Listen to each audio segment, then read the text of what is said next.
এখন আমরা 12 অধ্যায়ের অনুধাবনমূলক প্রশ্নগুলো দেখব, যেগুলো তোমাদের সৃজনশীলের খ নম্বরে আসার মতো, এছাড়াও তোমাদের যে 2 মার্কের সংক্ষিপ্ত যে প্রশ্নগুলো থাকবে সেইখানেও আসার মতো। তো এইখানে গিয়ে আমাদের বাছাইকৃত বেশ কয়েকটা ইম্পর্টেন্ট কোয়েশ্চেন্স আছে। তো এইখানে যে প্রথম যে কোয়েশ্চেনটা বলছে যে গামা রশ্মিকে বিদ্যুৎ কিংবা চৌম্বক ক্ষেত্র দ্বারা প্রভাবিত করা যায় না কেন? দেখো, বিদ্যুৎ ক্ষেত্র অথবা চৌম্বক ক্ষেত্র দুইটার একটা দ্বারাও প্রভাবিত করা যায় না। তো তোমার কাছে যদি একটা বিদ্যুৎ ক্ষেত্র থাকে এবং ওইখানে তুমি যদি অন্য একটা চার্জ বিশিষ্ট একটা কণা তুমি যদি নিয়ে আসো, তখন কি হবে যে ওই বিদ্যুৎ ক্ষেত্রের মধ্যে বাইরে থেকে নিয়ে আসা যে চার্জ কণাটা আকর্ষিত অথবা বিকর্ষিত হবে। ওকে, আবার আমরা এটাও জানি যে কোনো চৌম্বক ক্ষেত্রের মধ্যে, মনে করো কোথাও একটা চৌম্বক ক্ষেত্র আছে, তো ওই চৌম্বক ক্ষেত্রের মধ্যে আমরা যদি কোনো চার্জিত কণাকে যদি পাঠাই, একটু গতিশীল করি, তাহলে গিয়ে ওই চার্জিত কণার উপরে আমাদের যে চৌম্বক ক্ষেত্র থাকবে তার কিন্তু একটা প্রভাব থাকবে। তো ওই চৌম্বক ক্ষেত্রের প্রভাবে আমাদের চার্জিত কণাটা কিন্তু তার পথটা পরিবর্তন করবে, সে হয়তো বা বৃত্তাকার অথবা একটা সর্পিলাকার গতিতে গিয়ে এক জায়গা থেকে আরেক জায়গায় যাবে চৌম্বক ক্ষেত্রের মধ্যে। তো এইখানে আছে কি আমাদের গামা রশ্মি। দেখো কি আছে, গামা রশ্মি। তো এই গামা রশ্মির কোনো চার্জ নাই, গামা রশ্মির চার্জ নাই। অন্যান্য রশ্মি আছে যেমন আলফা রশ্মি আর বিটা রশ্মি, আলফা রশ্মি আর গিয়ে বিটা রশ্মি। এই আলফা রশ্মি গিয়ে প্লাস চার্জ বিশিষ্ট আর বিটা গিয়ে মাইনাস চার্জ বিশিষ্ট। তো এই আলফা রশ্মিকে যদি আমরা চৌম্বক ক্ষেত্রের মধ্যে পাঠাই, তাহলে দেখবা আলফা রশ্মিটার একটা ডিফ্লেকশন হয়েছে, একটা বিচ্যুতি হয়েছে। বিটা রশ্মি এটা কি মাইনাস চার্জ বিশিষ্ট, এটাকে যদি আমরা চৌম্বক ক্ষেত্রের মধ্যে যদি পাঠাই বা ইভেন যদি আমরা তড়িৎ ক্ষেত্র বা বিদ্যুৎ ক্ষেত্রের মধ্যে পাঠাই, তাহলে এদের ডিফ্লেকশন হওয়া পসিবল। কিন্তু গামা রশ্মির এর কোনো চার্জ নাই। তো যেহেতু চার্জ নাই আর চৌম্বক ক্ষেত্র চার্জ বিশিষ্ট কণা বা চার্জ বিশিষ্ট রশ্মিকেই কি করে, সে তার উপর একটা প্রভাব ফেলে। কিন্তু গামা রশ্মির যেহেতু কোনো চার্জ নাই, তাই গামা রশ্মির উপরে চৌম্বক ক্ষেত্রের প্রভাব নাই আর বিদ্যুৎ ক্ষেত্রেরও কোনো প্রভাব নাই। তো এইখানে একটু যদি খেয়াল করো, এখানে কি লেখা যে গামা রশ্মি এক ধরনের শক্তিশালী বিদ্যুৎ চৌম্বকীয় তরঙ্গ, এর কোনো চার্জ বা আধান নেই। ঠিক আছে, এর কোনো চার্জ বা আধান নেই, এইটাই কি মেইন কথাটা। ওকে, তো বিদ্যুৎ কিংবা চৌম্বক ক্ষেত্র কেবলমাত্র আধানযুক্ত কণাগুলোকেই প্রভাবিত করতে পারে, যেরকম একটু আগে তোমাদের বললাম। তো যেহেতু গামা রশ্মির কোনো আধান নেই, তাই এটি বিদ্যুৎ বা চৌম্বক ক্ষেত্র কোনোটির দ্বারা প্রভাবিত হবে না। এরপরে যে কোয়েশ্চেনটা রিসেন্ট একটা বোর্ডে আসা কোয়েশ্চেন, যে জিজ্ঞেস করছে যে দেখাও যে পৃথিবী একটি বৃহৎ চৌম্বক। পৃথিবী একটি বৃহৎ চৌম্বক। দেখো, আমি যদি গিয়ে আমার হাতে একটা যদি চৌম্বক নিই, তো এবং এই চৌম্বককে যদি আমরা অন্য একটা চৌম্বকের কাছে নিয়ে যাই, তাহলে কি হবে, এই চৌম্বকটা অন্য চৌম্বকের দ্বারা প্রভাবিত হবে। কি হবে, মনে করো এইভাবে ঝুলাই আছে দিলাম, এবং ব্যাপারটা অনেকটা এরকম যে আমাদের কাছে আমরা একটা চৌম্বক নিব, লেটস সে এইভাবে একটা চুম্বক নিব, চুম্বকের গিয়ে নর্থ আর গিয়ে সাউথ নিলাম, আর আমরা এই দুই পাশে দুইটা আলাদা চুম্বক নিয়ে রাখবো। এই পাশে একটা চুম্বক নিব, এই পাশে আরেকটা চুম্বক নিব। ওকে, তো এই চুম্বকের নর্থ প্রান্ত এদিকে রাখবো আর এই চুম্বকের সাউথ প্রান্ত এদিকে রাখবো। তো একটু পরে যে কাজটা হবে, একটু পরে যে কাজটা হবে যে আমাদের এখানে যে চুম্বক ক্ষেত্র, এই চুম্বকের যে সাউথ প্রান্ত কি করবে, নর্থকে আকর্ষণ করবে, আর এখানে নর্থটা কি করবে, সাউথকে আকর্ষণ করবে, এই মাঝখানে চুম্বকের সাউথকে আকর্ষণ করবে। একটু পর গিয়ে এটা চেহারাটা হয়ে যাবে খানিকটা এরকম। ওকে, তো এখানে হয়ে যাবে সাউথ, এখানে কি নর্থ। ওকে, এখন এই দুইটা চুম্বক যদি না থাকতো, তাহলে আমাদের চুম্বকটাকে আমরা প্রথমে যেভাবে রাখছি ওইভাবে কিন্তু সে থাকতো। তো এখন সিমিলার ওয়েতে এই চুম্বকগুলোকে ছাড়াও আমরা যদি গিয়ে আমাদের এমনি একটা নর্মাল চুম্বক নেওয়ার পরে এদেরকে মনে করো আমি একটা রশিতে গিয়ে এইভাবে ঝুলাই দিব। ঠিক আছে, একটা রশি বেঁধে এইভাবে মনে করো ঝুলাই দিলাম। তো ঝুলাইছি দিলে একটা নর্থ থাকবে, একটা সাউথ থাকবে। দেখবা এটা ঘুরতে ঘুরতে ঘুরতে ঘুরতে একটা সময় মানে প্রথমে একটু ঘুরে একটা সময় একটা নির্দিষ্ট দিক বরাবর কি হয়ে যাবে, সে এরকম অ্যালাইন থাকবে। ওকে, তো নির্দিষ্ট দিকে গিয়ে অ্যালাইন থাকার মানে কি, এর মানে গিয়ে ওর মনে করো কিছুক্ষণ পরে এরকম থেকে সে এরকম হয়ে যাবে, সাউথটা এখানে, নর্থটা দিকে। তো তো এই বরাবর হয়ে গেছে মানে কি, এবং এই বরাবর হওয়ার পরে সে আর কোনো দিকে মুভ করতেছে না, ওইভাবে স্থির অবস্থায় থাকতেছে। তো স্থির অবস্থায় থাকতেছে এই কথাটা হচ্ছে মানে কি, বা এই কথাটা দ্বারা হচ্ছে আমরা কি বুঝি, যে স্থির থাকতেছে মানে কি ওকে নিশ্চয়ই কেউ এদিক থেকে আকর্ষণ করে রাখতেছে এবং নর্থকেও কেউ এই পাশ থেকে আকর্ষণ করে রাখতেছে। দুই পাশ থেকে টেনে ধরে রাখার কারণেই কি হইতেছে, এইটার কোনো দিকে হচ্ছে কি এইভাবে হচ্ছে মুভ করবে না, এই শুরুর দিকে একটু এরকম করবে, তারপরে এখানে এসে স্থির হয়ে গেছে। এরপরে সে আর কিন্তু হচ্ছে গিয়ে কোনো দিকে এরকম ঘুরতেছে না, এক জায়গায় কি এরকম স্থির হয়ে থাকতেছে। তো এটা কখন পসিবল, যখন এই সাউথ প্রান্তকে কেউ আকর্ষণ করতেছে এবং নর্থ প্রান্তকে কেউ আকর্ষণ করতেছে। তো আমরা হচ্ছে কি জানি যে পৃথিবীর নর্থ এবং সাউথ পোল থাকে, তো চুম্বকের সাউথ পোলকে পৃথিবীর নর্থ পোল কি করবে, আকর্ষণ করবে, এবং চুম্বকের নর্থ পোলকে পৃথিবীর সাউথ পোল কি করবে, আকর্ষণ করবে। তো একটা চুম্বককে অপর একটা চুম্বকই কিন্তু আকর্ষণ করতে পারে। তো এই থেকে যে আমরা বুঝতে পারবো যে আমাদের পৃথিবী এটা নিজেও কি বড় একটা চুম্বক। আর এছাড়া হচ্ছে গিয়ে আমরা এই ব্যাপারটা হচ্ছে গিয়ে জানি যে আমাদের পৃথিবীর ভেতরে কেন্দ্রে, পৃথিবীর ভেতরে যে কেন্দ্রে অনেক হচ্ছে কি লোহা হচ্ছে ম্যাগমা আছে, ওগুলো সে কিন্তু গলিত অবস্থায় আছে এবং ওগুলো কি গতিশীল আছে। তো এদের গতিশীল থাকার কারণে একটা কিন্তু হচ্ছে কি চুম্বক ক্ষেত্র তৈরি হয়, যে চুম্বক ক্ষেত্র হচ্ছে কি নর্থ এবং সাউথ প্রান্ত দিকে হচ্ছে গিয়ে বের হয়, অর্থাৎ এদের মেরু দিয়ে হচ্ছে গিয়ে বের হয়। ঠিক আছে, তো এই জন্য হচ্ছে বলা যায় যে পৃথিবী একটি বৃহৎ চুম্বক। তো এখানে যে কি বলছে তাও একটু হচ্ছে আমরা পড়ি। তো এখানে যে বলছে যে আমরা জানি চুম্বকের বিপরীত মেরু পরস্পরকে আকর্ষণ এবং সমমেরু পরস্পরকে বিকর্ষণ করে।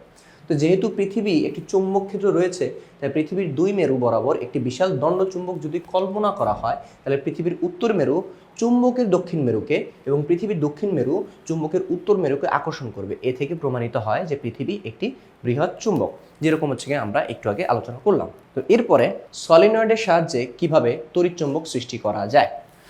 তো সলিনয়েডের সাহায্যে কিভাবে তড়িৎচুম্বক সৃষ্টি করা যায় এর ব্যাপার হচ্ছে গিয়ে আমরা একটু হচ্ছে গিয়ে জেনে আসি। আমরা হচ্ছে গিয়ে বেসিকে এটা হচ্ছে গিয়ে পড়ছিলাম, তারপর হচ্ছে গিয়ে আমরা আরেকবার হচ্ছে দেখি। মনে করো তোমার কাছে একটা লোহা বা ইস্পাতের হচ্ছে গিয়ে দণ্ড আছে।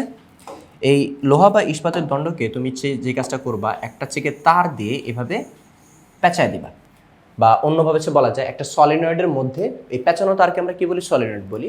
তো অন্যভাবে হচ্ছে বলা যায় সলিনয়েডের মধ্যে আমরা হচ্ছে কি করব, একটা লোহা বা ইস্পাতের দণ্ড রাখবো। এরপরে সেই সলিনয়েডের মধ্যে আমরা তড়িৎ উৎস যদি কানেক্ট করে দিই, তড়িতের উৎস যদি কানেক্ট করে দিই, তাহলে কি হবে, সলিনয়েডের মধ্যে বিদ্যুৎ প্রবাহিত হবে।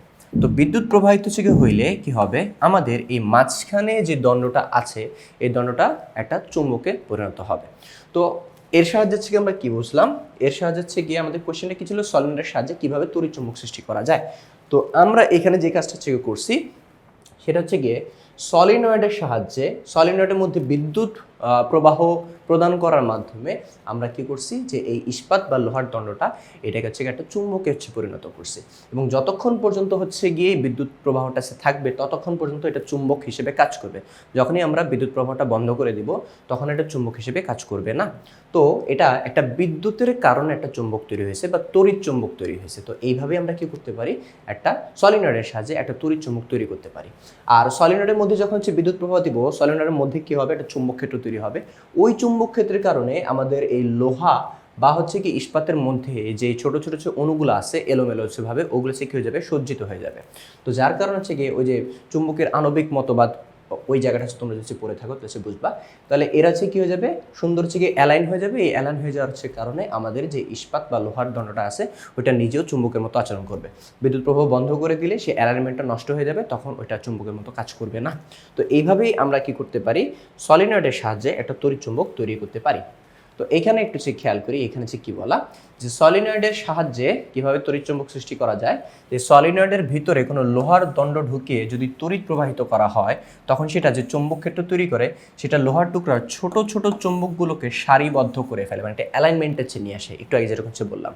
তাই বিদ্যুৎ প্রবাহের জন্য তৈরি চুম্বক ক্ষেত্রের সাথে সাথে লোহার নিজস্ব চুম্বক ক্ষেত্র একত্র হয়ে অনেক শক্তিশালী একটা চুম্বক ক্ষেত্র তৈরি করে। এভাবে সলিনয়েডের মধ্যে দিয়ে তড়িৎ প্রবাহের ফলে যে চুম্বকত্বের সৃষ্টি হয় তাই হচ্ছে গিয়ে তড়িৎ চুম্বক। তো সলিনয়েডের তড়িৎ প্রবাহ বন্ধ করলে তড়িৎ চুম্বক পদার্থটির চুম্বকত্ব আর থাকে না। তো যেই সকল আলোচনাগুলো করলাম ওইগুলো হচ্ছে গিয়ে আবার কিন্তু এখানে হচ্ছে গিয়ে রয়ে গেছে।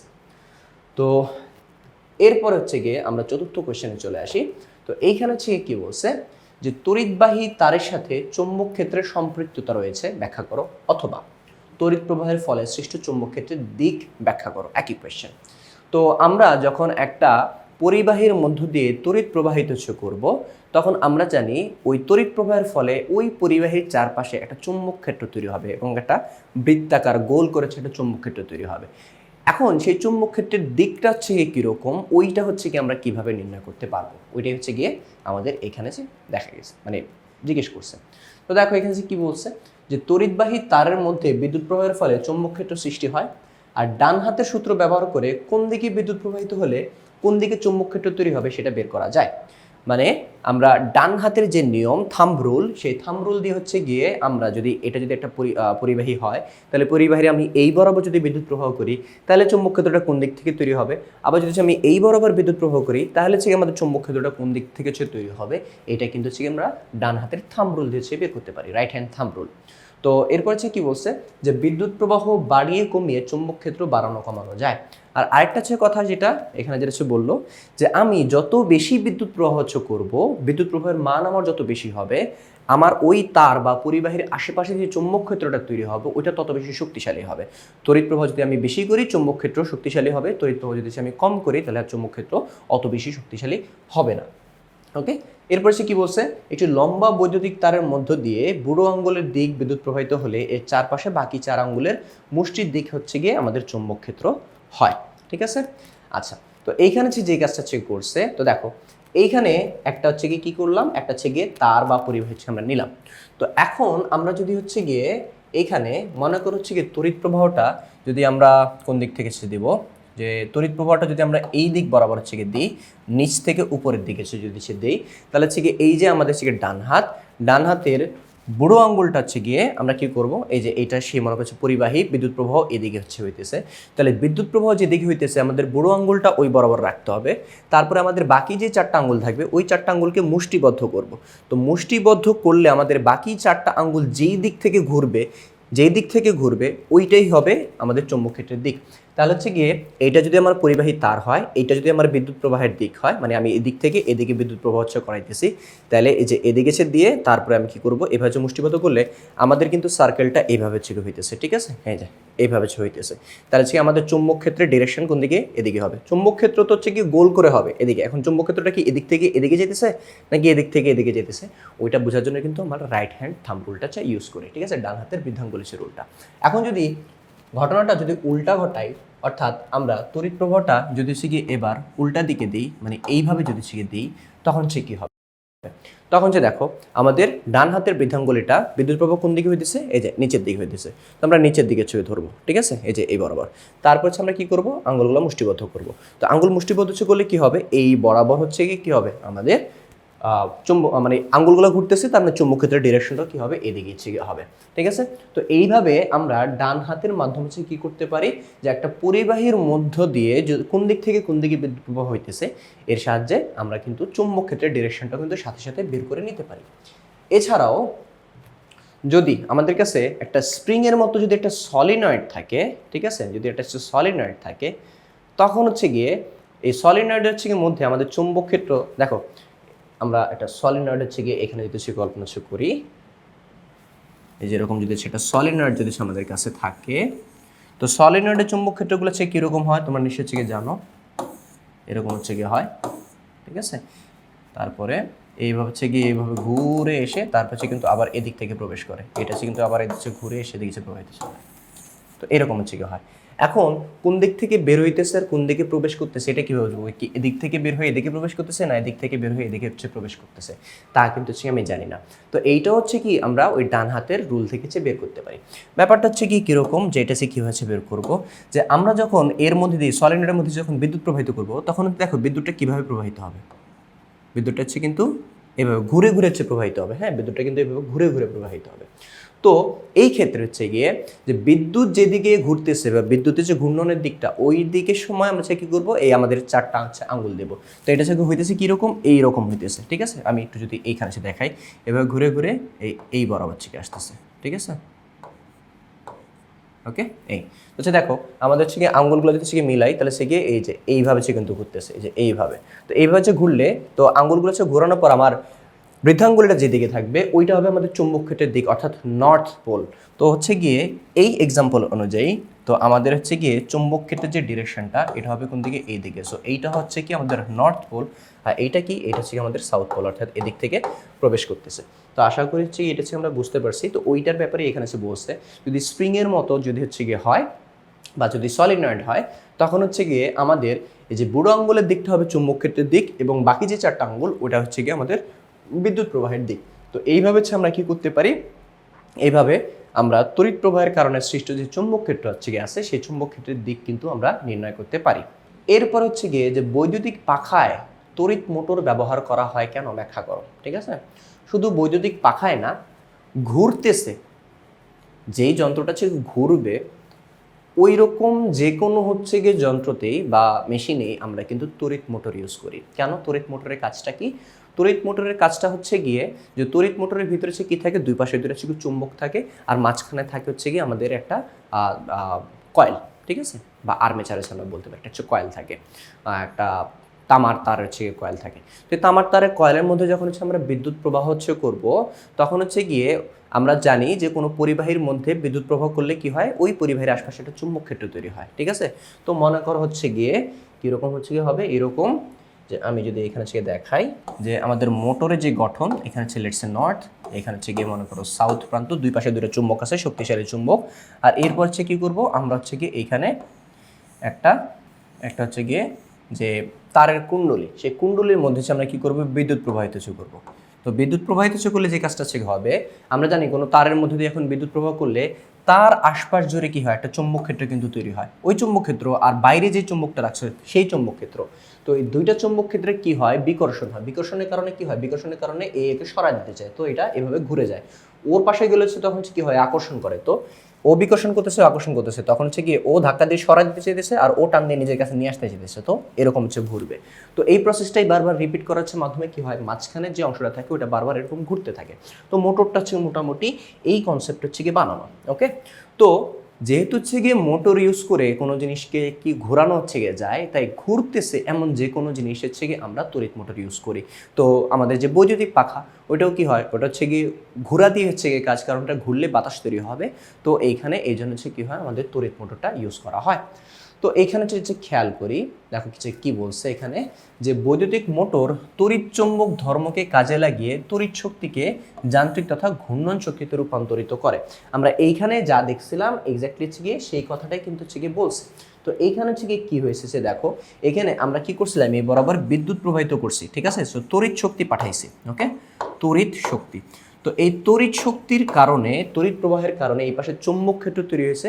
এই চুম্বক ক্ষেত্রের হচ্ছে গিয়ে আবার ইফেক্টের কারণে কি হয়েছে, এটা ঘুরতেছে, মানে একটা ঘূর্ণন শক্তি বা যান্ত্রিক শক্তিতে রূপান্তর হয়েছে। তাহলে আমরা এই তড়িৎ মোটরের সাহায্যে কি করলাম, তড়িৎ শক্তি থেকে আমরা যান্ত্রিক শক্তিতে একটা রূপান্তর করতে পারছি। ওকে, তো ওই কথাটাই হচ্ছে গিয়ে বলছে যে বৈদ্যুতিক মোটরে তড়িৎ চুম্বক ধর্মকে কাজে লাগিয়ে তড়িৎ শক্তিকে যান্ত্রিক শক্তি তথা ঘূর্ণন শক্তিতে রূপান্তর করা যায়। তো বৈদ্যুতিক পাখা অনবরত ঘুরে আমাদেরকে বাতাস সরবরাহ করে। তো এই পাখায় থাকা বৈদ্যুতিক মোটরকে তড়িৎ সরবরাহ করলে আমরা তা থেকে অনবরত ঘূর্ণন পেতে পারি, কেননা তড়িৎ মোটর একটি তড়িৎ চুম্বকের মধ্যে দিয়ে এমনভাবে পরিবর্তী বিদ্যুৎ প্রবাহ করায় যেন সবসময় এটি ঘুরতে থাকে এবং যান্ত্রিক শক্তিতে রূপান্তরিত হয়। এই কারণেই পাখায় তড়িৎ মোটর ব্যবহার করা হয়। শুধু পাখাই না, তোমরা হচ্ছে গিয়ে স্পিড বোট বা জাহাজ, এগুলোর হচ্ছে গিয়ে যে প্রপেলার তো হচ্ছে চিহ্ন নিশ্চয়ই, ওই ফ্যানের মতোই পাখা ঘুরতে থাকে, ওইখানে হচ্ছে গিয়ে আমরা এরকম মোটর ইউজ করি। তো মেইন কথাটা হচ্ছে কি ওই একই কথা, যেটা হচ্ছে কি আগে হচ্ছে বলছিলাম, যে যেখানে হচ্ছে কি আমার কোনো যন্ত্রকে ঘুরাইতে হবে ওইখানে আমরা কি করব, এরকম একটা তড়িৎ মোটর ইউজ করব। এরপর হচ্ছে কি কি বলছে, যে তড়িৎ চুম্বকীয় আবেশ একটি ক্ষণস্থায়ী ঘটনা, এটা হচ্ছে কি ব্যাখ্যা করো। আচ্ছা, প্রথমত তড়িৎ চুম্বকীয় আবেশ জিনিসটা কি সেটা নিশ্চয়ই তোমাদের হচ্ছে কি মনে আছে। তারপর হচ্ছে আমি একটু এখানে যে ব্যাখ্যা করেছি দিই, যে তড়িৎ চুম্বকীয় আবেশ জিনিসটা হচ্ছে কি, যে চুম্বকের মাধ্যমে আমরা যদি হচ্ছে গিয়ে বিদ্যুৎ শক্তি উৎপন্ন করতে পারি, তাহলে বিদ্যুৎ শক্তি উৎপন্ন করা এই যে প্রসেসটা বা প্রক্রিয়াটাকে, এটাকে আমরা হচ্ছে কি বলি, তড়িৎ চুম্বকীয় আবেশ। তো এইখানে হচ্ছে গিয়ে দেখো, এইখানে হচ্ছে আমরা কি করব, একটা সলিনয়েড হচ্ছে কি নিব বা কয়েল নিব। সলিনয়েড নিয়ে এটাকে একটা লুপ বানাবো, এর মধ্যে কোনো তড়িতের উৎস দিব না, ব্যাটারি কিছু দিব না, জাস্ট তারকে পেঁচায় হচ্ছে কি এরকম একটা এই পাশে কানেকশন দিয়ে দেবো, একটা লুপ বানায় দেবো। তো যেহেতু এখানে ব্যাটারি বা বিদ্যুতের উৎস নাই, তো এইখানে কিন্তু হচ্ছে গিয়ে বিদ্যুৎ আসার কোনো চান্স নাই। তো বিদ্যুৎ আসার যে চান্স নাই এইটা হচ্ছে গিয়ে বোঝার জন্য আমরা এখানে একটা গ্যালভানোমিটার লাগাই দিতে পারি। গ্যালভানোমিটারের কাজ কি? গ্যালভানোমিটারের সংকেতটা হচ্ছে এরকম জি, বাট অ্যাকচুয়ালি হয় কি যে ওইখানে আমাদের একটা মিটারের মতো হচ্ছে থাকে, ওইখানে কি থাকে, একটা কাঁটা থাকে। তো যদি এর মধ্যে দিয়ে বিদ্যুৎ প্রবাহিত হয় তাহলে এটা এদিকে বা এদিকে যে কোনো একদিকে হচ্ছে এরকম কি করে ডিফ্লেক্ট করে, ঠিক আছে। আর যদি এইভাবে এরকম থেকে যায় জিরো বরাবর, এখানে হচ্ছে জিরো জিরো দাগ কাটা থাকে, তো জিরো বরাবর যদি থাকে তার মানে কি এর মধ্যে কোনো বিদ্যুৎ নাই। বাট সে যদি এইভাবে ডিফ্লেক্ট করে যে কোনো একদিকে, তার মানে কি আছে, এখানে বিদ্যুৎ প্রবাহিত হয়েছে। তো আমরা এইভাবে যদি সে রেখে দিই তাহলে আমাদের এই গ্যালভানোমিটারের কাঁটাটা এইভাবে হচ্ছে থাকবে। ওকে, এর মানে কি এর মধ্যে কোনো বিদ্যুৎ প্রবাহিত হয়নি। এখন আমরা হচ্ছে গিয়ে কি করব, এই পাশে একটা চুম্বক নেব, ঠিক আছে। এটা কি একটা ম্যাগনেট বা চুম্বক। এখন এই ম্যাগনেট বা চুম্বকটাকে আমরা হচ্ছে ধরে কি করব, যদি দ্রুত ধীরে ধীরে না কিন্তু, ঠিক আছে, খুবই ধীরে ধীরে না, খুব দ্রুত যদি এখানে নিয়ে আসি, দেখবা এইটা একটা ডিফ্লেক্ট করছে। তুমি নিয়ে এখানে রেখে দিলা, ডিফ্লেক্ট করে সে হচ্ছে কি আবার এইখানে দাঁড়ায় যাবে। ওকে, আবার যদি হচ্ছে তুমি এইটাকে আবার দ্রুত যদি সে বের করেছে নিয়ে আসে, এবার যদি দ্রুত বের করে নিয়ে আসে, তখন সেটা প্রথমবার ঢুকানোর সময় যদি এইদিকে হচ্ছে কি যদি ডিফ্লেক্ট করে, বের করার সময় উল্টা দিকে একটা ডিফ্লেক্ট করবে, ঠিক আছে। তো তুমি যখনই হচ্ছে গিয়ে এটাকে কাছে নিয়ে আসবা, একটা ডিফ্লেক্ট করবে, দূরে সরাই নিলে সে আরেকটা হচ্ছে ডিফ্লেক্ট করবে, ঠিক আছে। তো এইটা হচ্ছে গিয়ে যতক্ষণ পর্যন্ত তোমার চুম্বকটা গতিশীল থাকতেছে ততক্ষণ পর্যন্ত ডিফ্লেকশনটা হচ্ছে হবে। চুম্বকটা যখন গতিশীল হওয়া বন্ধ করে দেবে তখনই কিন্তু এটা আর ডিফ্লেক্ট করবে না। তার মানে কি এখানে কোনো তড়িৎ প্রবাহ উৎপন্ন হবে না। ও আরেকটা হচ্ছে ডিফ্লেক্ট করছে মানে কি এর মধ্যে তড়িৎ প্রবাহ হচ্ছে উৎপন্ন হয়েছে, সেই জন্য সেটা ডিফ্লেক্ট করছে। তো দেখো যে চুম্বকটা যতক্ষণ গতিশীল থাকে ততক্ষণ পর্যন্ত হচ্ছে কি হয়, আমাদের এই তড়িৎ চুম্বকীয় আবেশের যে প্রসেসটা, অর্থাৎ বিদ্যুৎ প্রবাহ তৈরি করা যে প্রসেসটা, এটা কিন্তু হচ্ছে কি অ্যাক্টিভ থাকে। চুম্বকটা হচ্ছে কি স্থির হয়ে গেলে এটা কিন্তু আর অ্যাক্টিভ থাকে না। তো এখান থেকে কি বোঝা যায় যে আমাদের এই তড়িৎ চুম্বকীয় যে আবেশটা, এটা কিন্তু একটা কি বলে স্থায়ী বা ক্ষণস্থায়ী সে ঘটনা, ঠিক আছে। তো ওইটারই হচ্ছে কি ব্যাখ্যা এখন আমাদের এখানে হচ্ছে দিতে হবে। তো এখানে হচ্ছে কি বলছে যে পরিবর্তনশীল চৌম্বক ক্ষেত্র দ্বারা, পরিবর্তনশীল চৌম্বক ক্ষেত্র দ্বারা কোনো বর্তনীতে তড়িৎচালক শক্তি বা তড়িৎ প্রবাহ সৃষ্টির ঘটনাই হচ্ছে কি তড়িৎ চুম্বকীয় আবেশ, যেরকমটা তোমাদের আমি বলছি। তো একটি চোঙের গায়ে, চোঙ বুঝো, চোঙ মানে হচ্ছে গিয়ে সিলিন্ডার শেপের হচ্ছে কোনো বস্তু, চোঙ মানে হচ্ছে একটা পাইপ হইতে পারে, ঠিক আছে, সমান হচ্ছে একটা হচ্ছে পাইপ। ওকে, তো এর গায়ে অন্তরিত তার পিছিয়ে কুণ্ডলী তৈরি করে, অর্থাৎ একটা সিলিন্ডার তৈরি করে একটি দণ্ডচুম্বককে চোঙের ভিতরে প্রবেশ করালে তারের মধ্য দিয়ে তড়িৎ প্রবাহ তৈরি হয়। যেরকমটা তোমাদের বলছে, একটা সলিনয়েড বানাবা, তারপর একটা চুম্বককে সলিনয়েডের ভিতরে নিয়ে আসবা, অথবা ওইখান থেকে দূরে সরে নিয়ে যাবা। এতে করেছে কি হবে, ওই যে সলিনয়েডটা, ওর মধ্যে তোমরা কি পাবা, একটা তড়িৎ প্রবাহ দেখতে পাবা। আবার দণ্ডচুম্বকটিকে সরিয়ে নিলে প্রবাহ মাত্র বন্ধ হয়ে যায়। তাই আমরা কি বলতে পারি, তড়িৎ চুম্বক আবেশ একটি ক্ষণস্থায়ী ঘটনা। আমি বলছিলাম বন্ধ করে দিলে, চুম্বক নড়ানোকে বন্ধ করে দিলে সে কি হবে, আমাদের তড়িৎ প্রবাহ বন্ধ হয়ে যাবে, এটাও হবে। আর যদি চুম্বকটাকে অনেক দূরে সরায়, একবার যদি পার্মানেন্টলি যদি দূরে সরা নিয়ে যায়, সেই ক্ষেত্রে হচ্ছে কি হবে, আমাদের তড়িৎ প্রবাহ হবে না। তো এতে হচ্ছে বোঝা যায় চুম্বক যতক্ষণ পর্যন্ত গতিশীল থাকবে ততক্ষণ পর্যন্ত হচ্ছে আমাদের এই কি বলে তড়িৎ চুম্বকীয় আবেশটা হচ্ছে থাকবে। এ থেকে বোঝা যায় এটা একটা ক্ষণস্থায়ী ঘটনা, ঠিক আছে, একটা কি বলে পার্মানেন্ট না, এটা একটা হচ্ছে টেম্পোরারি হচ্ছে একটা অবস্থা। ওকে, এরপরে আবিষ্ট তড়িৎ প্রবাহ কিভাবে বৃদ্ধি করা যায়। তো এখানে একটা জিনিস হচ্ছে দেখি যে আবিষ্ট তড়িৎ প্রবাহ জিনিসটা হচ্ছে কি। আমরা একটু আগে তো হচ্ছে গিয়ে কুণ্ডলীর ব্যাপারটা হচ্ছে গিয়ে পড়লাম। তো এই চুম্বকটা গতিশীল করার কারণে এইখানে আমরা এই যে এই সার্কিটটা বা সলিনয়েডটা, এর মধ্যে যে বিদ্যুৎ প্রবাহটা আছে দেখতে পাবো, এইটা হবে আমাদের আবিষ্ট তড়িৎ প্রবাহ, ঠিক আছে, আবিষ্ট তড়িৎ প্রবাহ বা আবিষ্ট প্রবাহ, ঠিক আছে। আর এখানে একটা ভোল্টেজও তৈরি হবে, সেই ভোল্টেজটা হবে হচ্ছে গিয়ে আমাদের আবিষ্ট ভোল্টেজ, আবিষ্ট ভোল্টেজ। ভোল্টেজ না থাকলে তড়িৎ প্রবাহ হয় না, যেখানে তড়িৎ প্রবাহ হয়েছে ওইখানে কি ভোল্টেজ হচ্ছে গিয়ে আছে, আবিষ্ট, ঠিক আছে। আচ্ছা, তো এখন এই আবিষ্ট ভোল্টেজ বা আবিষ্ট তড়িৎ প্রবাহ এটা হচ্ছে কি কিভাবে হচ্ছে গিয়ে বাড়বে, ঠিক আছে। আমি মনে করো হচ্ছে গিয়ে এইখানে বেশি বেশি তড়িৎ প্রবাহ চাই, তো আমার হচ্ছে কি করতে হবে। তো এর জন্য হচ্ছে বেশ কয়েকটা হচ্ছে প্রসেস আছে। প্রথম প্রসেসটা হচ্ছে গিয়ে আমরা যেই ম্যাগনেটটাকে হচ্ছে গিয়ে মুভ করবো, যেই ম্যাগনেটটাকে হচ্ছে গিয়ে আমরা এইভাবে হচ্ছে মুভ করবো, ওই ম্যাগনেটটাকে শক্তিশালী হইতে হবে। ওই যে স্থায়ী চুম্বকটা আছে, এই স্থায়ী চুম্বকটাকে শক্তিশালী করা যায়। দ্বিতীয়ত হচ্ছে গিয়ে এই ম্যাগনেটটাকে আমি কি করতেছি, গতিশীল করতে চাইতেছি, ঠিক আছে। এই গতিশীলটা মনে করো আমি এইভাবে গতিশীল করলাম, আমার এভাবে যে গতিশীল করলাম। তো গতিশীল করার হারটা বা গতিটা যত বেশি হবে, আমাদের তড়িৎ প্রবাহটা কি হবে, তত বেশি হবে। তো আপেক্ষিক গতি কি হতে হবে, আমার বেশি থাকতে হবে।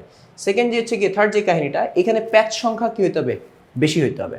যত বেশি প্যাচ সংখ্যা থাকবে তত বেশি তড়িৎ প্রবাহ এখানে তৈরি হবে। আর আরেকটা প্রসেস, সেটা গিয়ে আমাদের এই যে তারটা দিয়ে গিয়ে আমরা এই সলিনয়েডটা বানাবো, ওই তারের রোধটাকে কমায় দিতে হবে। আমরা জানি রোধ কি করে, তড়িৎ প্রবাহকে বাধা দেয়। তো রোধ যদি কম থাকে তাহলে তড়িৎ প্রবাহ বেশি পাওয়া যাবে। তো এইখানে এই বেশ কয়েকটা প্রসেস, ঠিক আছে। কি কি আমরা পড়ছি, যে শক্তিশালী চুম্বক ব্যবহার করতে হবে, ঠিক আছে। চুম্বক বা তার কুণ্ডলীকে দ্রুত আনা নেওয়া করতে হবে, মানে যে আপেক্ষিক বেগটা এটা বেশি হতে হবে। কুণ্ডলীর রোধ কমিয়ে, মানে সলিনয়েড যেটা, ঠিক আছে, ওই তারের রোধ কমিয়ে, আর প্যাচ সংখ্যা বাড়ায় দিয়ে বা পাক সংখ্যা বৃদ্ধি করেছে দিয়ে। তো এইভাবে আমরা কি করতে পারি, এইভাবে আমরা আবিষ্ট তড়িৎ প্রবাহ বা আবিষ্ট ভোল্টেজ এটাকে বাড়ায় ফেলতে পারি। এর পরে যে কোয়েশ্চেনটা, যে আমাদেরকে এখানে কি বলছে, আবিষ্ট তড়িৎ প্রবাহের মান চুম্বক ও চুম্বক কুণ্ডলীর মধ্যবর্তী আপেক্ষিক গতির উপরে নির্ভর করে, ঠিক আছে। এই কথাটার মানেটা গিয়ে কি, ঠিক আছে, এই কথাটা কি মানে, দেখো আবিষ্ট তড়িৎ প্রবাহের মান, আবিষ্ট প্রবাহ কি বা আবিষ্ট তড়িৎ প্রবাহ কি সেটা আমরা জানি। এটা কি চুম্বক ও চুম্বক কুণ্ডলীর মধ্যবর্তী আপেক্ষিক গতির উপরে নির্ভরশীল। ব্যাপারটা কি এখানে খেয়াল করি, ওকে। তো এখানে আমাদের যে চুম্বকটা ছিল, ঠিক আছে, এই চুম্বকটাকে আমি যদি আস্তে আস্তে গতিশীল করি, তাহলে কি হবে, আমাদের আবিষ্ট ভোল্টেজ বা আবিষ্ট প্রবাহ এটা কম তৈরি হবে। তো এইটাকে যদি আমি বেশি বেশি মানে বেশি বেগে যদি গতিশীল আমি করি, তাহলে কি হবে, আমার কিন্তু এই ক্ষেত্রে চুম্বক প্রবাহের তড়িৎ প্রবাহের মানটা বেশি হবে। এখন আরেকটা ঘটনা করা যায়, সেটা কি আমি চুম্বকটাকে স্থির রাখবো, কিন্তু এবার এই যে আমার যে গিয়ে সলিনয়েডটা আছে, সলিনয়েডটাকে আমি কি করব, দ্রুত এইভাবে আনা নেওয়া করব, ঠিক আছে। এখানে মেবি একটু প্রবলেম হইতেছে।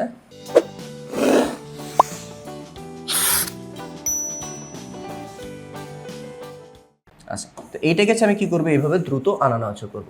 তো দুইটার যে কোনো একটা গিয়ে হইলেই হবে, ওর সাপেক্ষে ওর গতিশীল বা ওর সাপেক্ষে ওর গতিশীল, যে কোনো একজনের সাপেক্ষে আরেকজনের গিয়ে গতিশীল হওয়াটা দিয়ে মেন। এখন মনে করি কি এরকম হয়, যে আমরা এবার কি করব, পুরো সিস্টেমটাকে যদি গতিশীল করি, ঠিক আছে, এইভাবে মনে করো এইটাও গতিশীল, এইটাও গতিশীল, ঠিক আছে, দুইটাই গতিশীল আছে, ঠিক আছে, দুইজনই গতিশীল আছে। তো দেখো ও যেই বেগে গতিশীল, ও কি একই বেগে গতিশীল। তো যদি এরকম হয় যে দুইজন কি একই বেগে গতিশীল আছে, তার মানে কি, তার মানে গিয়ে এদের মধ্যে একজনের সাপেক্ষে আরেকজনের উপরে কিন্তু কোনো বেগ নাই। ব্যাপারটা কি এরকম, যে তুমি আর তোমার ফ্রেন্ড দুইজনেই যদি একটা বাসের মধ্যে বসে থাকো, তো তোমার গিয়ে ফ্রেন্ড যে বেগে গতিশীল, তুমিও কি একই বেগে গতিশীল, তাহলে গিয়ে দুজনকে কি দেখবা, স্থির দেখবা। তো দুইটাই যদি একই বেগে গতিশীল হয়, তাহলে কিন্তু কি হবে না, আমাদের ওর সাপেক্ষে ও গতিশীল হবে, মানে একজনের সাপেক্ষে আরেকজনের গতিশীল কিন্তু হবে না, একজনের সাপেক্ষে আরেকজন স্থির থাকবে। ওই অবস্থায় কিন্তু কোনো তড়িৎ প্রবাহ তৈরি হবে না, ঠিক আছে। তো একজনের সাপেক্ষে ও স্থির ও গতিশীল, বা ও স্থির ও গতিশীল, অথবা দুইজনই বিপরীত দিক থেকে যদি গতিশীল হয়, তাহলে কি হবে, বিপরীত দিক থেকে গতিশীল হলে একজনের সাপেক্ষে আরেকজনের বেগ কিন্তু বৃদ্ধি পায়। তো এই যে পুরো ব্যাপারটা বললাম, এগুলো কি আপেক্ষিক বেগ। তাহলে গিয়ে দেখো, যে দুইটা যদি একসাথে গতিশীল থাকে, তাহলে কি একজনের সাপেক্ষে আরেকজনের বেগ স্থির, বা বেগটা শূন্য, বা একজনের সাপেক্ষে স্থির। ওই অবস্থায় কি হবে না, আমাদের যে সলিনয়েডটা এর মধ্যে কোনো তড়িৎ প্রবাহ তৈরি হবে না, বা আবিষ্ট প্রবাহ বা আবিষ্ট ভোল্টেজ কিন্তু তৈরি হবে না। এটা পুরোটাই ডিপেন্ড করে ওর সাপেক্ষে ওর বেগটা কত বেশি তার উপরে, ঠিক আছে। তো ওইটাই ওইটা কি আমাদের আপেক্ষিক বেগ বা আপেক্ষিক গতি। তো এই জন্য কি বলছে, যে আবিষ্ট তড়িৎ প্রবাহের মান চুম্বক ও কুণ্ডলী, মানে যেই চুম্বকটা ছিল আমাদের গিয়ে এই পাশে যে নীল কালার যে চুম্বকটা ছিল, স্থায়ী চুম্বক, এবং যে সলিনয়েডটা, যে সলিনয়েডের যে সার্কিটটা বানাইছি, লুপটা বানাইছি, তাদের মধ্যবর্তী আপেক্ষিক গতির উপরে নির্ভরশীল, ওকে। তো ওইটাই এখন এখানে মডেলসে দেওয়া আছে। তো এখানে কি বলছে, যে আমাদের এখানে চুম্বক কুণ্ডলী, যে চুম্বক ও কুণ্ডলীর মধ্যবর্তী আপেক্ষিক গতি না থাকলে গ্যালভানোমিটারে কোনো বিক্ষেপ দেখা যায় না। গ্যালভানোমিটার কি আমি বলছি, যে বিদ্যুতের উপস্থিতি নির্ণয় করার কি একটা যন্ত্র। তো এটা জাস্ট কি করে, বিদ্যুতের উপস্থিতিটাই গিয়ে মানে বোঝা যায়, ওইটা দিয়ে বিদ্যুৎ কত মানের বিদ্যুৎ কি আসছে ওইটা কিন্তু বোঝা যায় না, ওকে। তো আপেক্ষিক গতি যত বেশি হয় বিক্ষেপের পরিমাণও তত বৃদ্ধি পায়, বিক্ষেপ যত বেশি বোঝা যাবে যে আমাদের তড়িৎ প্রবাহ তত বেশি হয়েছে। সুতরাং বলা যায় চুম্বক ও কুণ্ডলীর মধ্যবর্তী আপেক্ষিক গতি যতক্ষণ স্থায়ী থাকে আবিষ্ট তড়িৎ প্রবাহ ততক্ষণ স্থায়ী হয়। অর্থাৎ আবিষ্ট তড়িৎ প্রবাহের মান চুম্বক ও কুণ্ডলীর মধ্যবর্তী আপেক্ষিক গতির উপরে কিন্তু নির্ভর করে। ঠিক আছে, তো আশা করি কি আমরা এই পর্যন্ত বুঝতে পারছি। এরপর হচ্ছে কত আমরা যে অন্য যে কোশ্চেনগুলো আছে যে 9 বা 10 ওগুলোর দিকে চলে যাব। এখানে আছে দেখো পরে যে কোশ্চেনটা, যে মোটরকে জেনারেটরের বিপরীত যন্ত্র কেন বলা হয়? মোটরকে জেনারেটরের বিপরীত যন্ত্র বলা হয় কেন, বা জেনারেটর তড়িৎ মোটরের মধ্যে পার্থক্যটা কি? তো এর ক্ষেত্রে বড় করিনি, দেখো মোটরের কাজটা কি। মোটর তড়িৎ প্রবাহ হচ্ছে গিয়ে দিলে মোটরের যে ভিতরে যে যন্ত্রাংশ সেগুলো চুম্বকের সাথে হচ্ছে গিয়ে পারস্পরিক যে প্রভাবের কারণে তখন কি করে, তড়িৎ প্রবাহের মাধ্যমে আমাদের ওই মোটরের ভিতরে যে যন্ত্রাংশগুলো সেগুলো হচ্ছে ঘুরে। অর্থাৎ বিদ্যুৎ প্রবাহের মাধ্যমে আমরা একটা যান্ত্রিক শক্তি থেকে পাই। মোটরের কাজ কি, তড়িৎ শক্তিকে বা বিদ্যুৎ শক্তিকে যান্ত্রিক শক্তিতে রূপান্তর করা। বাট জেনারেটরের কাজটা কি উল্টা।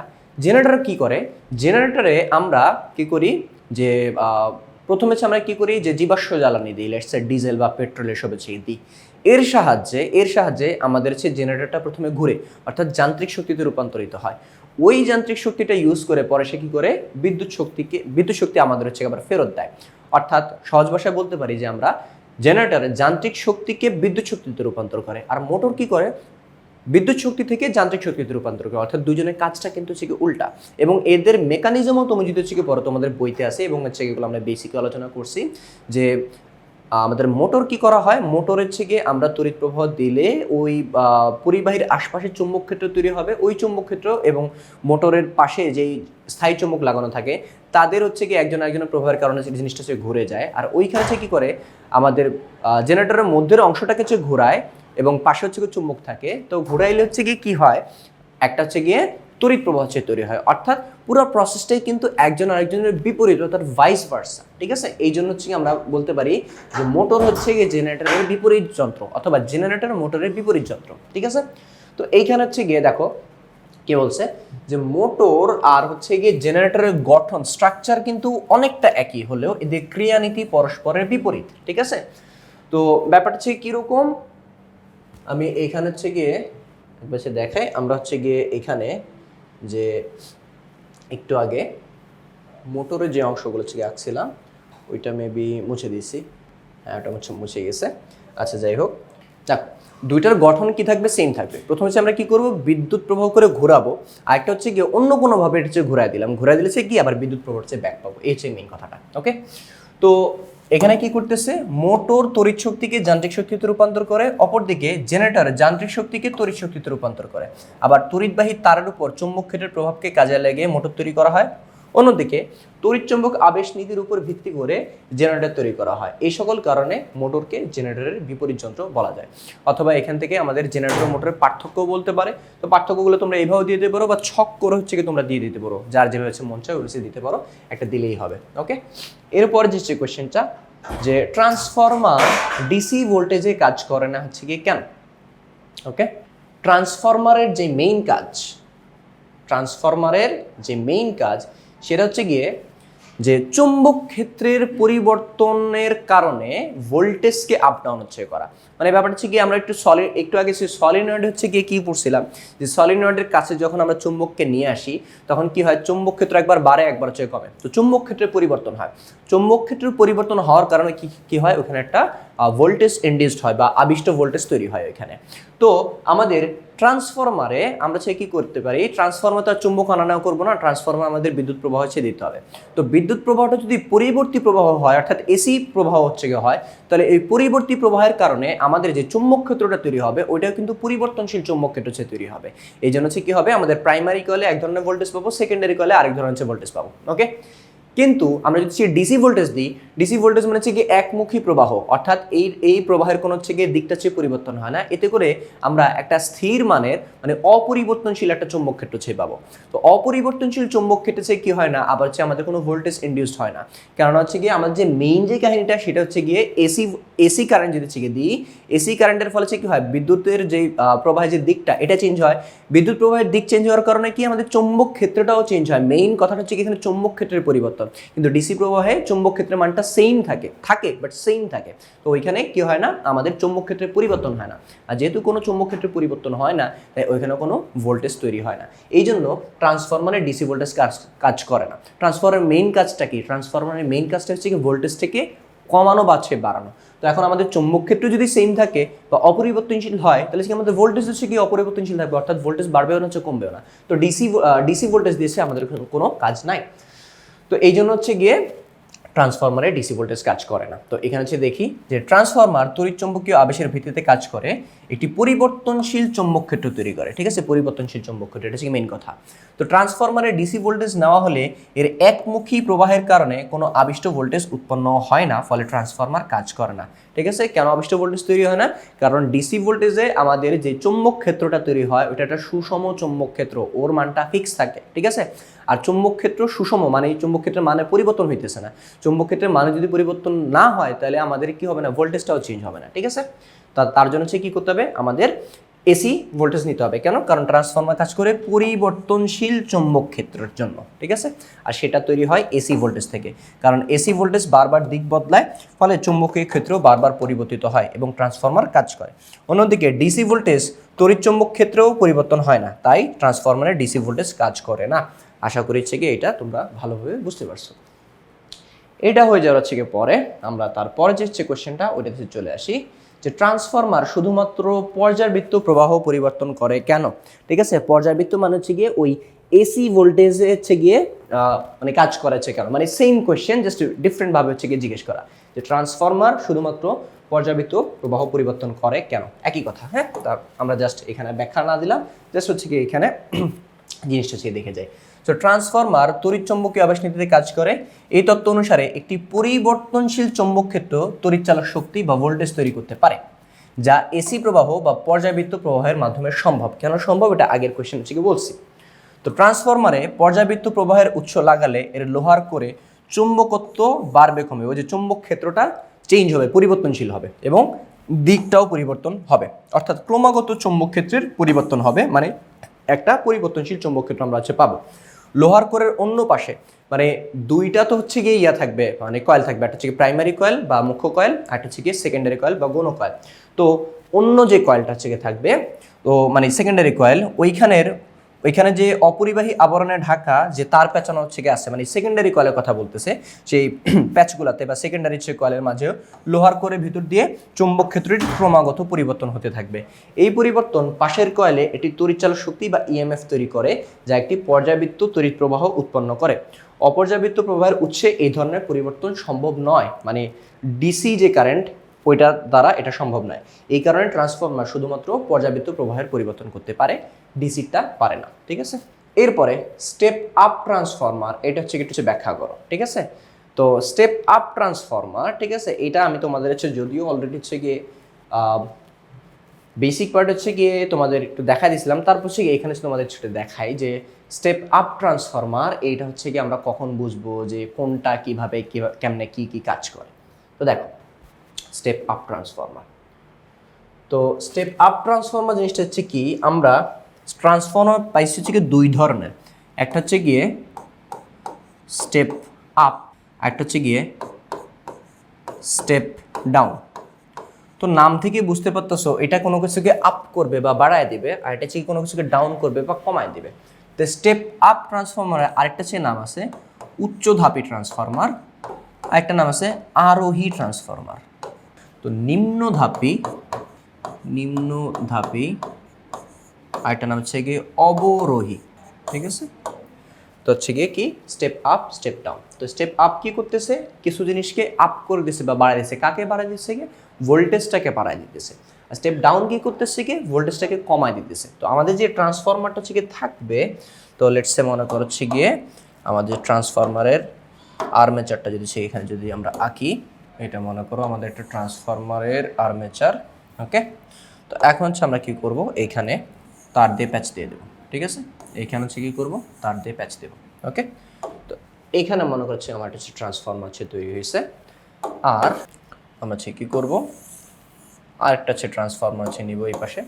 এখন এই দুইটা ট্রান্সফরমারের মধ্যে একটা পার্থক্য কিন্তু তোমরা হচ্ছে খেয়াল করতে পারতেছো। তো এই ট্রান্সফরমারের প্রথম যে কয়েলটা আছে এটা হচ্ছে কি প্রাইমারি বা মুখ্য কয়েল, এইখানে তারের প্যাচ সংখ্যা বেশি, আর এর সেকেন্ডারি কয়েলে তারের প্যাচ সংখ্যা কম। আর দ্বিতীয় যে ট্রান্সফরমারটা, এখানে প্রাইমারি কয়েল হচ্ছে কি তারের প্যাচ সংখ্যাটা হচ্ছে কি কম, আর সেকেন্ডারি কয়েল হচ্ছে কি বেশি। ওকে, তো যদি এরকম হয় যে আমাদের প্রাইমারি ভোল্টেজে প্রাইমারি যেই কয়েল আছে এইখানে কম ভোল্টেজ আর সেকেন্ডারি কয়েল আমরা বেশি ভোল্টেজ পেতেছি, তাহলে ওইটা হবে স্টেপ আপ ট্রান্সফরমার।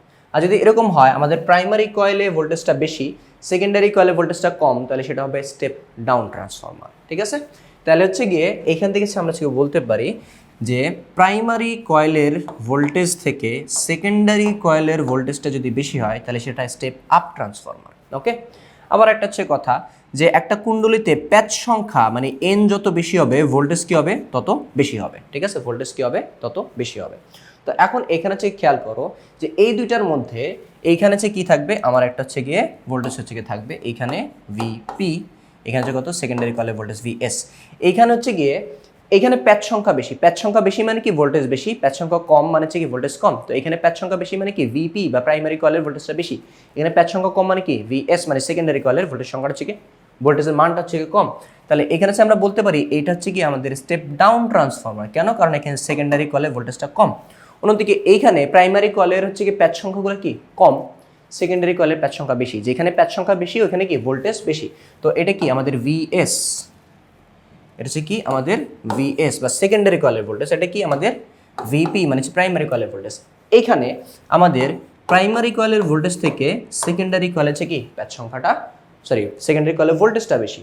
আর ভোল্টেজ কেন বেশি? প্যাচ সংখ্যা চেয়ে বেশি, এই জন্য। তাহলে হচ্ছে গিয়ে আমরা হচ্ছে গিয়ে দুইটা কথা হচ্ছে গিয়ে বলতে পারি যে স্টেপ আপ ট্রান্সফরমারের ক্ষেত্রে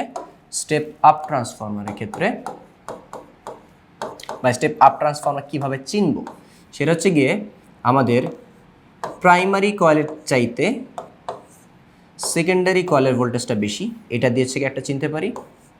একটা হচ্ছে গিয়ে প্রাইমারি কয়েলের প্যাচ সংখ্যা থেকে সেকেন্ডারি কয়েলের প্যাচ সংখ্যাটা বেশি। ঠিক আছে, এই দুইটা জিনিস দ্বারা আমরা চিনতে পারবো, মানে ভোল্টেজ বা প্যাচ সংখ্যা। তোমরা সবসময় হচ্ছে গিয়ে আবার স্টেপ ডাউনে হচ্ছে গিয়ে একটু খেয়াল করি যে স্টেপ ডাউন এখানে হচ্ছে কী হবে যে আমাদের প্রাইমারি কয়েল থেকে কয়েলেরটা বেশি হবে, সেকেন্ডারি কয়েলেরটা কম হবে। তো এখানে একটা জিনিস খেয়াল করো, স্টেপ আপে কি আমাদের সেকেন্ডারি কয়েলের ভোল্টেজ এবং প্যাচ সংখ্যা দুটোই বেশি, স্টেপ ডাউনে কি সেকেন্ডারি কয়েলের ভোল্টেজ এবং প্যাচ সংখ্যা দুটোই হচ্ছে গিয়ে কম।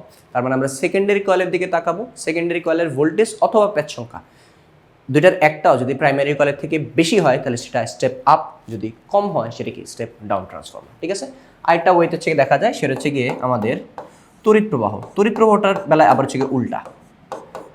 ঠিক আছে, তড়িৎ প্রবাহের সময় আবার ব্যাপারটা উল্টা কাজ করবে। ঠিক আছে, তড়িৎ প্রবাহের সময় কি হবে, সেকেন্ডারি কয়েলে তড়িৎ প্রবাহ যদি কম হয় তাহলে হচ্ছে গিয়ে স্টেপ আপ। আর যদি হচ্ছে গিয়ে সেকেন্ডারি কয়েলে যদি হচ্ছে গিয়ে আমাদের উল্টা হয়ে গেছে, সেকেন্ডারি কয়েলে যদি আমাদের তড়িৎ প্রবাহ যদি কম হয় তাহলে সেটা স্টেপ আপ, আর যদি বেশি হয় তাহলে সেটা স্টেপ ডাউন। ঠিক আছে, তার মানে ভি আর এন এটা সেকেন্ডারি কয়েলে মানে ভিএস আর এনএস বেশি হলে কি স্টেপ আপ, আইএস এটা বেশি হলে কি স্টেপ কি বলে ডাউন। ওকে, উল্টা, আয়ের সময় হচ্ছে কি উল্টা। তো যাই হোক, এখন হচ্ছে কি আমরা এখানে হচ্ছে দেখাই যে স্টেপ আপ ট্রান্সফরমার হচ্ছে ব্যাখ্যা করো। এখানে হচ্ছে কি বলছে যে ট্রান্সফরমার নিম্ন বিভবকে উচ্চ বিভবে রূপান্তর করে সেটা হচ্ছে কি স্টেপ আপ ট্রান্সফরমার। তো ওই ক্ষেত্রে স্টেপ আপ ট্রান্সফরমারের ক্ষেত্রে আমরা কি জানি, বা ট্রান্সফরমারের ক্ষেত্রে আমরা কি জানি, সূত্র কি VP by VS equal to NP by NS equal to IS by IP. Okay, তো সংজ্ঞা অনুযায়ী স্টেপ আপ ট্রান্সফরমার হচ্ছে কি দেখো যে সেকেন্ডারি কয়েলের ভোল্টেজ বেশি। ঠিক আছে, আবার হচ্ছে গিয়ে সেকেন্ডারি কয়েলের কি প্যাচ সংখ্যা বেশি, অর্থাৎ স্টেপ আপ ট্রান্সফরমারে গৌণ কুণ্ডলী মানে সেকেন্ডারি কুণ্ডলীতে পাক সংখ্যা বেশি থাকে। ঠিক আছে, অর্থাৎ স্টেপ আপ ট্রান্সফরমারে গৌণ কুণ্ডলীর তড়িৎ প্রবাহ মুখ্য কুণ্ডলী অপেক্ষা কম থাকে। তার মানে হচ্ছে গিয়ে তুমি হচ্ছে গিয়ে এত কিছু হচ্ছে গিয়ে বুঝতে যদি অসুবিধা হয়, এখানে কিছু হিসাব নিকাশ আসে, তুমি জাস্ট হচ্ছে গিয়ে 3টা কথা হচ্ছে গিয়ে লিখবা যে স্টেপ আপ ট্রান্সফরমার হচ্ছে আমরা কীভাবে হচ্ছে গিয়ে মানে বুঝতে পারবো, বা স্টেপ আপ ট্রান্সফরমারে কীভাবে হচ্ছে গিয়ে কাজ করে। যে স্টেপ আপ ট্রান্সফরমারের সেকেন্ডারি বা গৌণ কয়েলে ভোল্টেজ বেশি হবে, তারপরে স্টেপ আপ ট্রান্সফরমারের গৌণ কুণ্ডলী অর্থাৎ সেকেন্ডারি কুণ্ডলীতে প্যাচ সংখ্যা বা পাক সংখ্যা বেশি হবে, এবং হচ্ছে গিয়ে তড়িৎ প্রবাহ কম হবে। একটু লিখলে হচ্ছে হয়ে যাবে। ওকে, নেক্সট হচ্ছে গিয়ে যে ট্রান্সফরমার একই সাথে ভোল্টেজ এবং তড়িৎ প্রবাহের রূপান্তর ঘটায়, এটা হচ্ছে গিয়ে ব্যাখ্যা করো। ঠিক আছে, আচ্ছা। তো এইটার জন্য হচ্ছে গিয়ে আমাদের হচ্ছে গিয়ে একটু বোর্ডের হচ্ছে গিয়ে আসতে হবে। তো বোর্ডের হচ্ছে গিয়ে আসলে হচ্ছে গিয়ে আমরা ব্যাপারটা হচ্ছে পেয়ে যাব। তো বোর্ডের হচ্ছে গিয়ে দেখি, তো আমরা আমাদের যে ট্রান্সফরমার যে ছবিটা ছিল ওইটা হচ্ছে আমরা হচ্ছে একটু নিই। এই পুরোটাকে মুছে দিলে সমস্যা নেই, একটা ট্রান্সফরমার হচ্ছে হলে হবে। দেখো আমাদের কাছে একটা ট্রান্সফরমার হচ্ছে গিয়ে আছে। তো এই ট্রান্সফরমারের যে প্যাচ সংখ্যা এটা হচ্ছে আমাদের এনপি। এই ট্রান্সফরমারে প্রাইমারি কয়েল বা মুখ্য কয়েলে যে ভোল্টেজটা হবে সেটা হচ্ছে কত, ভিপি। সেকেন্ডারি কয়েলে ভোল্টেজ হচ্ছে কি ভিএস, এবং সেকেন্ডারি কয়েলে প্যাচ সংখ্যা হচ্ছে কত, এনএস। এখানে আমি কী করবো, আমরা একটা তড়িৎ প্রবাহ হচ্ছে দিব। তো এই তড়িৎ প্রবাহ হচ্ছে গিয়ে আইপি, মানে প্রাইমারি কয়েল বা মুখ্য কয়েলের তড়িৎ প্রবাহ। আর এইখানে আমরা একটা তড়িৎ প্রবাহ পাবো, এটা হচ্ছে আমাদের সেকেন্ডারি কয়েল বা গৌণ কয়েলের হচ্ছে গিয়ে বা গৌণ কুণ্ডলী হচ্ছে গিয়ে তড়িৎ প্রবাহ। এখন আমরা যখন এই ট্রান্সফরমারে যখন কোনো তড়িৎ প্রবাহ দিই, তখন একটা নির্দিষ্ট ক্ষমতার তড়িৎ প্রবাহ কিন্তু হচ্ছে আমরা পাঠাই। অর্থাৎ আমরা প্রাইমারি কয়েলে যতটুক ক্ষমতার তড়িৎ প্রবাহ পাবো, সেকেন্ডারি কয়েলে ওটুক ক্ষমতারই তড়িৎ প্রবাহটা হচ্ছে আমাদের ওইখান থেকে পাইতে হবে। অর্থাৎ প্রাইমারি কয়েলে আমাদের যে তড়িৎ ক্ষমতা বা বৈদ্যুতিক ক্ষমতা, এবং সেকেন্ডারি কয়েলে যে তড়িৎ ক্ষমতা বৈদ্যুতিক ক্ষমতা, এটা কি হইতে হবে, আমরা সেম হইতে হবে। তো এইখান থেকে আমরা প্রাইমারি কয়েলের ক্ষমতা পি, প্রাইমারি কয়েলের পি, আর সেকেন্ডারি কয়েলের পি এস, ঠিক আছে, পি এস, এই দুটো কী হইতে হবে, সেম হইতে হয়। এটাই ট্রান্সফরমার হচ্ছে কি মূলনীতি, যে দুইটা কয়েলেই ক্ষমতাটা সেম রাখতে হবে। যদি ক্ষমতা সেম না রাখি তাহলে ভোল্টেজ বাড়বে কমবে না। তো এখানে যদি খেয়াল করো যে পি, আমরা 11 অধ্যায়ে পড়ছি যে পি বের করার সূত্র হচ্ছে কি ভি ইন্টু আই। আরও সূত্র আছে, বাট এইখানে ভি ইন্টু আই, এটা হচ্ছে করলে হচ্ছে হয়ে যাবে। তো ভি ইন্টু আই, তো এইখানে আমরা হচ্ছে লিখতে পারি যে ভি ইন্টু আই, এখানেও কি লিখতে পারি ভি ইন্টু আই। তাহলে যেহেতু প্রাইমারি কয়েলের পি বের করতেছি, তাহলে প্রাইমারি কয়েলের ভি আর প্রাইমারি কয়েলের আইটা হচ্ছে লাগবে। এখানে সেকেন্ডারি কয়েলের ভি বের করার জন্য সেকেন্ডারি কয়েলের ভি লাগবে, সেকেন্ডারি কয়েলের আই হচ্ছে লাগবে। এখন মনে করো, ঠিক আছে, মনে করো আমাদের প্রাইমারি কয়েলের ভোল্টেজটা মনে করো হচ্ছে কি 50, এবং তড়িৎ প্রবাহ মনে করছে 2, কথার কথা। ওকে, এখন আমাদের এটা কি একটা স্টেপ আপ ট্রান্সফরমার, ঠিক আছে। তো এখন স্টেপ আপ ট্রান্সফরমার হচ্ছে কী হবে, এখানে আমাদের ভোল্টেজটা বেড়ে যাবে। তো ভোল্টেজটা বেড়ে হয়ে গেলে হচ্ছে কত, 100। তাহলে আইটা কত হইতে হবে, এই পাশে হচ্ছে কত, একটুক মিলেছে কত হবে, দেখো এখানে হচ্ছে খেয়াল করে 100। প্রাইমারি কয়েলের ক্ষমতা হচ্ছে কত, 100 ওয়াট। সেকেন্ডারি কয়েলের ক্ষমতা হচ্ছে কত হইতে হবে, 100 ওয়াট। সাথে কী করতে হবে, ভোল্টেজটারও চেঞ্জ করতে হবে। তো ভোল্টেজটারে চেঞ্জ করে 50 থেকে 100 বানায় দেওয়া হইলো, ঠিক আছে। এখন এই পাশে যদি আমার 100 রাখতে হয়, তাহলে আমাদের তড়িৎ প্রবাহ কত হইতে হবে। তো দেখো আমাদের এখানে ভোল্টেজটা বেড়ে গেছে, তাহলে কী করতে হবে, আমাদের তড়িৎ প্রবাহটা এখানে কমে যেতে হবে, ঠিক আছে। তড়িৎ প্রবাহটা এখানে কমে যেতে হবে। যদি এরকম হয় তাহলে এই দুটো হচ্ছে গুণ করেছে কত, 100 হচ্ছে পাবো। মানে প্রাইমারি কয়েলের কি বলে ক্ষমতা এবং সেকেন্ডারি কয়েলের ক্ষমতাটা এক রাখতে হবে, ঠিক আছে। তো কোনো জিনিসকে যদি আমার সেম রাখতে হয়, একটা জিনিসকে যদি বাড়ায় দাও, তাহলে অন্য জিনিসটাকে কি আমার অবশ্যই কমায় দিতে হবে। তো এইখানেও সেম কাহিনী, যে দেখো এখানে হচ্ছে কী হয়েছে, এখানে যে কাজটা হচ্ছে কি হয়েছে সেটা হচ্ছে কি আমাদের এই যে ভোল্টেজটা বেড়ে গেছে, এতে করে হচ্ছে কী হয়েছে, আমাদের তড়িৎ প্রবাহটা কী করতে হয়েছে, কমায় দিতে হয়েছে, ঠিক আছে। তো ভোল্টেজ যখন হচ্ছে কি বাড়বে, তখন তড়িৎ প্রবাহটা হচ্ছে কী করতে হবে, কমায় দিতে হবে। অর্থাৎ এখানে ভোল্টেজের রূপান্তর হওয়ার সাথে সাথে তড়িৎ প্রবাহেরও রূপান্তর হওয়া মাস্ট, যদি আমার ক্ষমতাটা সেম রাখতে হয়। ওকে, তো এখানে এই কথা হচ্ছে বলছি যে ট্রান্সফরমার একই সাথে ভোল্টেজ ও তড়িৎ প্রবাহের রূপান্তর হচ্ছে ঘটায়। যে দেখো আমরা জানি ভিপি ইন্টু আইপি যেগুলো কত, ভিএস ইন্টু আইএস। এটা কোথেকে পাইছি, ওই যে বললাম ভি ইন্টু আই মানে কি ক্ষমতা, এখানে কি আছে ভি ইন্টু আই, এখানে ক্ষমতা আছে। তো ভিপি ইন্টু আইপি মানে কি আমাদের প্রাইমারি কয়েল বা মুখ্য কয়েলের ক্ষমতা, ভিএস ইন্টু আইএস মানে সেকেন্ডারি কয়েলের ভি ইন্টু সেকেন্ডারি কয়েলের হচ্ছে কি, যে সেকেন্ডারি কয়েলের ভি সেকেন্ডারি কয়েলের আই, এই দুটো গুণ করলে কি পাবো, সেকেন্ডারি কয়েলের ক্ষমতা বা পি পাবো। তো এই দুটোই কি সেম থাকতে হবে। তো এইখান থেকে আমরা কি পাবো, VP by VS is equal to IS by হচ্ছে কি আইপি। অর্থাৎ কোনো ট্রান্সফরমারে যেই হারে ভোল্টেজ কমায়, ঠিক সেই হারে তড়িৎ প্রবাহ বৃদ্ধি করে, ক্ষমতার পরিমাণটা ধ্রুব রাখে। তাই ট্রান্সফরমার একই সাথে ভোল্টেজ ও তড়িৎ প্রবাহের রূপান্তর ঘটায়। ওকে, তো এই ছিল হচ্ছে গিয়ে আমাদের এই পর্বের যত অনুধাবনমূলক প্রশ্ন বা সংক্ষিপ্ত প্রশ্ন যাই বলুন হচ্ছে কেন, আশা করি তোমরা সবাই বুঝতে পারছো এগুলা। তো আজকে এই পর্যন্তই, আমরা পরবর্তী পর্বে দেখা হচ্ছে আমাদের। আল্লাহ হাফেজ।